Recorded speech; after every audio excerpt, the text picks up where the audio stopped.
Hi, I'm Don from DonDronesOn. Today I'm going to give you a rundown on the main changes in the 2022-2 edition of the AIM document, released on October 3rd of this year. The weird thing is that the biggest news items for drone pilots in the AIM aren't really in the RPA chapter at all. Let's check it out.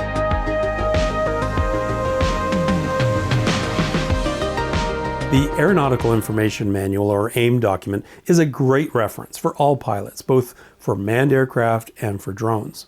The AIM is updated twice a year, and it provides pretty readable interpretations of the Canadian aviation regulations, including those applicable to drones, of course. Changes from one edition to the next are highlighted with blue backdrops, making it a bit easier to find these updates. The Drone or RPA chapter is 33 pages long and is highly recommended reading. There's a link to the document in the description below this video. And hey, while you're down there checking for that link, make sure you're subscribed to my channel and hit the bell to receive notifications of my new videos. And if you don't subscribe, well, I'm not going to finish this video. Okay, maybe I will. Now, for the most part, this edition of the document actually contains mostly minor tweaks or wording changes for clarity, which of course is good. Unfortunately, it does not address any of the concerns I raised about the last version of the AIM. And there's a reason for this. The reason is that the update cycle is apparently 11 months from content freeze to publication. So if I alerted TC of a major problem in this version of the AIM today, the earliest you would see the correction would be in the March of 2024 edition. That's right, you could conceive a child and have the stork arrive faster than the AIM update would take place. In fact, you could be well on your way to having a family of 2, at which point you probably wouldn't have time for drones anymore. But I digress. The first interesting update they've added in this version was a short blurb in section 3.2.8 to clarify that a visual observer does not need to have a drone pilot certificate. Although personally, I would say being a drone pilot, or at least being very familiar with the regulations and safe practices, would make a visual observer much more effective.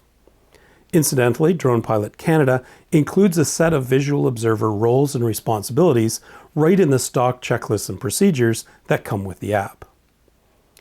The second major update is in section 3.2.35, where they talk about operations in the vicinity of aerodromes.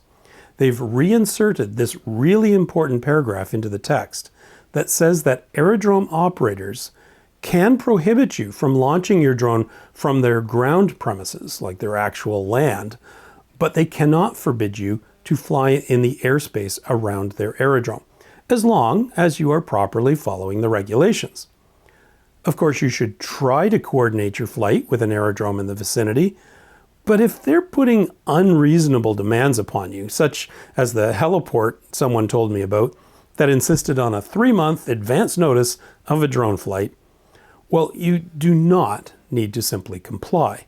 Make your reasonable attempt to find a mutually agreed upon, say, operational profile. Then if all else fails, you are well within your rights to fly safely and well out of the way of any manned aircraft.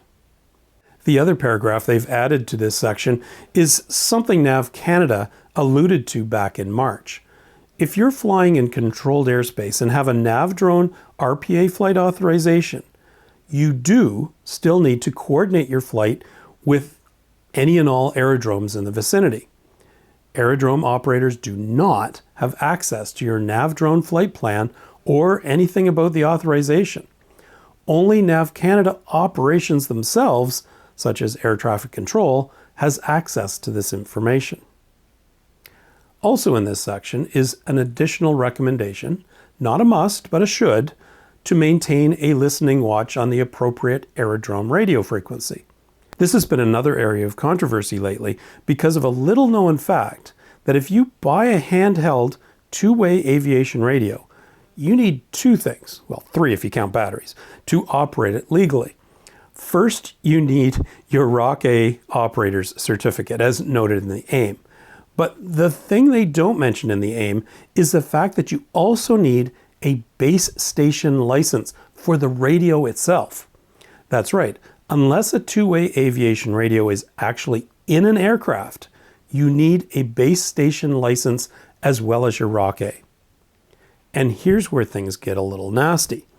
So far, Industry Canada, who issues these licenses, is not granting them for drone operators.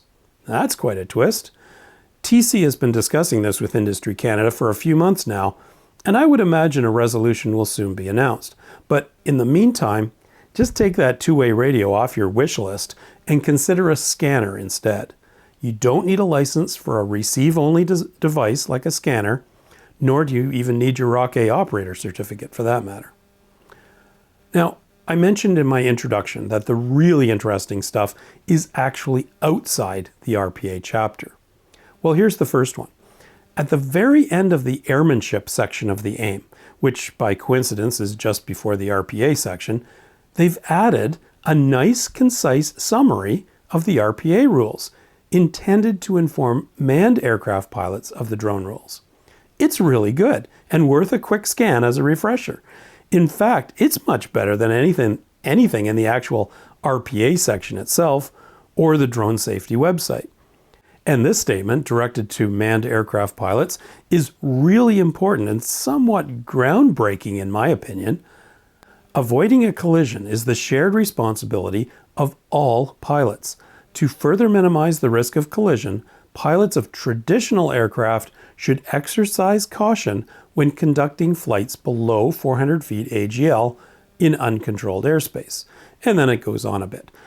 This is really good to see, the shared responsibility mindset. I mean, it should go without saying, but it's still good to see it in black and white.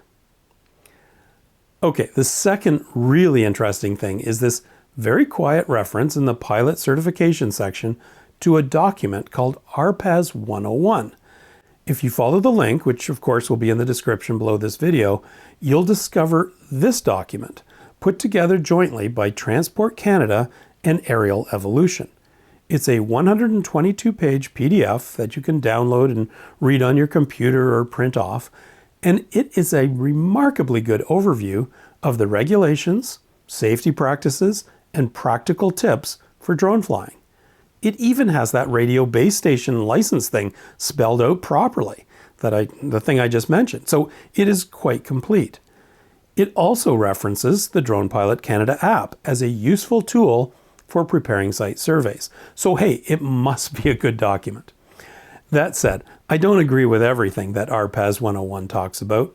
For example, it highly recommends ground school training for certification and claims it is a best practice in the industry. And there's that industry word again that I hate.